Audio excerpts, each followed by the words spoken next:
I have been hiding the fact that I was diagnosed with a terminal illness from my grandpa, who practically raised me since I was a kid, because I did not want to devastate him, but my cousin let it slip, and my grandpa suffered a heart attack, which my cousin blames me for because I hid it from him for so long.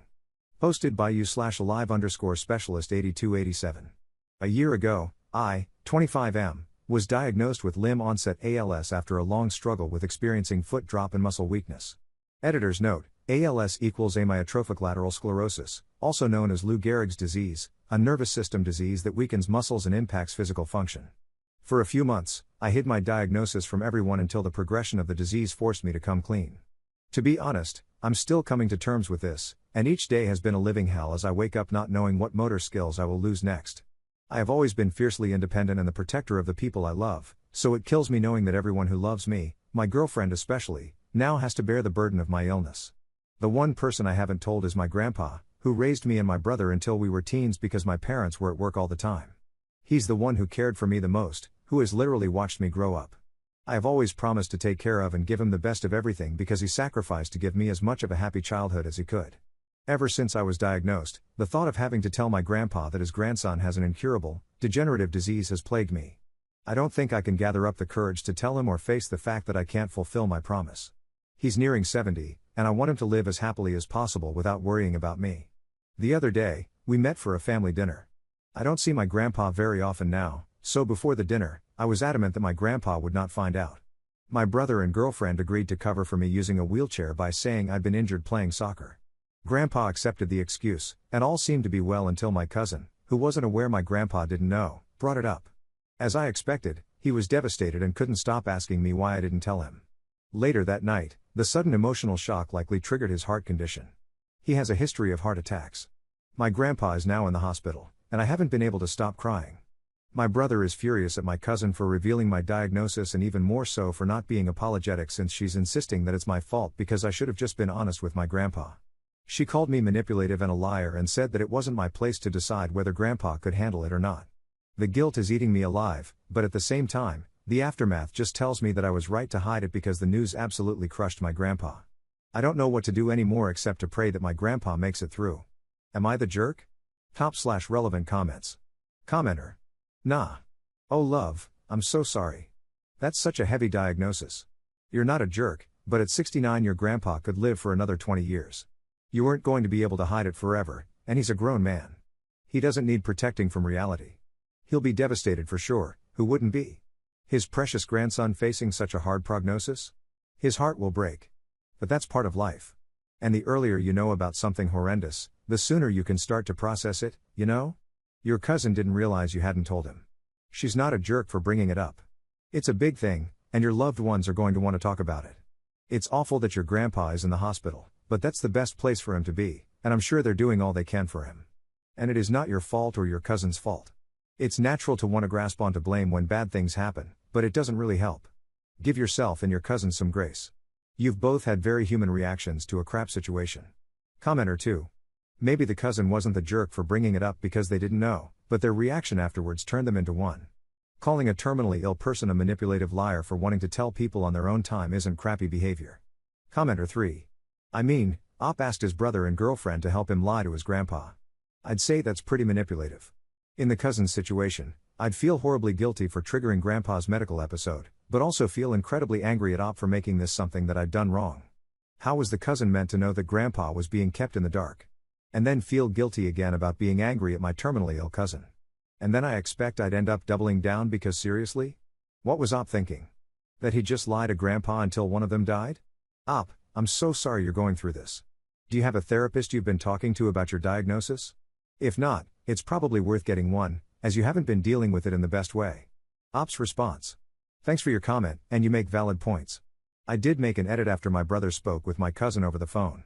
I don't have a therapist, and quite honestly I haven't thought about it, but perhaps I might look into it. It's just that care for ALS is so damned expensive, and the costs are just going to increase from there, especially as it progresses. Op adds an edit to his post. Thank you all for your responses, and especially to those who express things from my grandpa's perspective. Not sure how much this changes, but my cousin's husband saw this post, and now my cousin is livid. My brother just got off a call with her, and apparently, he did actually tell her not to say anything and let me take the lead. She highly disagreed, So I guess this was her way of voicing her disagreement. I didn't know about this part, so I assumed benefit of the doubt that she didn't know. Again, I appreciate everyone and will hopefully be visiting my grandpa as soon as we get more news about his condition. Update 2.5 weeks later. Appreciate everyone who commented, both support and honest criticism. I've been making the most of whatever time I have left since then. Some of you were sharp and picked up that my ALS is fast progressing, which is very accurate, considering how recently it's felt like jumping off one cliff after another. I'm pretty shocked by that. In a way, I do thank my cousin for spilling my secret, because I didn't expect how little time I had before I couldn't hide it. My grandpa did pull through, recovered, and handled things like a champ. He's not in perfect health, and obviously neither am I, but we make it work. Per everyone's suggestions, I visited him ASAP and we had a long talk. I showed him my post as well, with lots of tears and emotional moments. I apologized for hiding my condition and promised to be transparent with him from now on. Although I got nagged and lovingly lectured at, I do think I felt relieved to get that emotional weight over with. Grandpa said a lot, and I can't include everything, but the main two things were, 1, he already sensed something was off, though he wasn't sure what exactly and definitely did not expect ALS, and 2, he needs no protection from reality and wants to support in any way he can. He'll be moving in with me and my brother, and we're looking at hiring caregivers so my brother's not overwhelmed. I've begun voice banking due to speech changes, mostly hoarseness and a slight slur. Basically, like a drunk Mickey Mouse. While the people closest to me can still somewhat understand what I say, Grandpa tops everyone else and is proudly serving as resident translator. Honestly, a pleasant surprise how well he gets my speech, but so grateful he's gifted me these precious moments amidst the frustration. I've since gone low contact with my cousin for a variety of reasons, namely constantly disrespecting my wishes. The major one being that she came into my house knowingly with a cold, even while we had already warned people not to visit if they were sick in any form.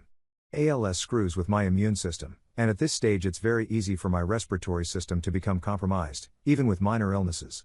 Minimal breathing issues so far, though. I have learned a lot about myself and life in general through this disease, and given the aggressive progression, am now mentally preparing to make some hard decisions. When I first learned about my diagnosis, I rejected tracheotomy/invasive ventilation and a feeding tube. Recently, I've begun to reconsider. I think the worst feeling is just being terrified of both living and dying.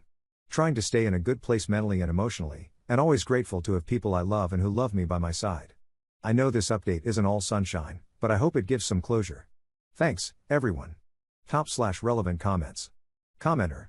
I remember reading your original post when you first wrote it. I am glad you are surrounded by the people you love and wish you all the best. Make your decisions for you and only you. Your choices are what matter. Commenter 2. The cousin got far too much grace in the quoted comments, in my opinion. Unquestionably wrong, given she was told not to talk about it before.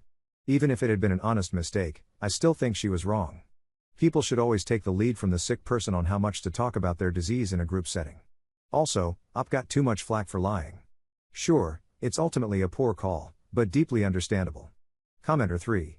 To me, it feels like the cousin had a vendetta because of being asked to stay home if they're sick. I mean, we saw countless people like this during the pandemic, who treated concern about COVID like we were insulting them for not wanting to breathe the same air. Something about their demeanor throughout the story made me feel the thought process of, oh, I can't even go visit my grandpa because I have a cold, but Op can hide this? Commenter 4. The cousin thought they knew what they were doing, triggered his heart condition, and blames Op. They may have even harmed Op with their cold. That is someone who has earned permanent no contact.